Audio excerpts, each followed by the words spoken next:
ప్రతి ఒక్కరూ హెల్మెట్ తప్పనిసరిగా ధరించాలని కర్నూలు నగర ట్రాఫిక్ సిఐ మన్సూరుద్దీన్ అన్నారు. హెల్మెట్ ధరించకపోతే జరిమానా తప్పదన్నారు.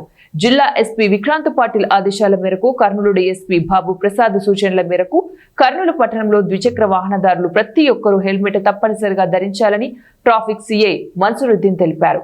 సి క్యాంప్, బల్లారి చౌరస్తా, రాజ్విహార్ పలుచోట్ల వాహనాలు తనిఖీలు నిర్వహించారు. రికార్డులు లేని వాటికి జరిమానాలు విధించారు. హెల్మెట్ లేకుండా వాహనాలు నడిపితే ఆ వ్యక్తులను ఆపి అరగంట పాటు సమయం ఇచ్చి హెల్మెట్లు తెచ్చుకున్న తర్వాతే రోజా పువ్వు ఇచ్చి పంపించారు. హెల్మెట్ ధరించని 150 మందికి పైగా జరిమానాలు విధించారు.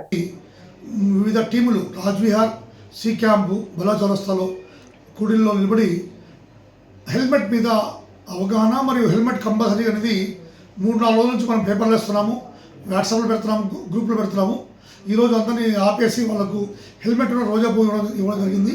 లేని వాళ్లకు ఫైన్ ఇవ్వడం జరిగింది. కనుక నేను కోరుకునే ప్రజలందరికీ ఏమంటే హెల్మెట్ కంపల్సరీ ధరించాలి. హెల్మెట్ లేని జరిమానా విధించబడను. ఒకటోసారి జరిమానా ఉంటుంది, రెండోసారికి వెహికల్ సీజ్ అవుతుంది. అది కాక కర్నూలు పట్టణంలో 4 వీలర్స్ అంటే ఆటోలోని కొన్ని పాయింట్స్లో ఆపడం జరుగుతుంది. సన్సెట్ ఆటోలు మాత్రమే పట్టణంలో ప్రవేశం లేదు. ఉదాహరణకు Billagadda, Nandyal checkpost, Saint Joseph college, అదేవిధంగా బల్లారి చౌరస్తా ఈ ప్రాంతంలోంచి 7 సీటర్ ఆటోలు, అప్పి ఆటోలు టౌన్లోకి ప్రవేశం లేదు. అంతవరకు వచ్చి మనం పోవాలి.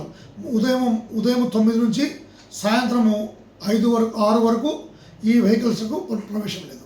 రెండవది ఎస్పీ గారి ఆదేశం మేరకు, డిఎస్పీ సార్ ఆదేశం మేరకు మరియు మినిస్టర్ సార్ ఆదేశం మేరకు మన కర్నూలు పట్టణంలో తొందరలోనే ఆటోలకు సపరేట్ లైన్స్ లాంటిది ఒక ప్యాసేజ్లా తయారు చేసి దాంట్లోనే ఆటోలు పోయేదానికి కొన్ని ఇంపార్టెంట్ పాయింట్స్లో తయారు చేయబోతున్నాము, పెట్టబోతున్నాము.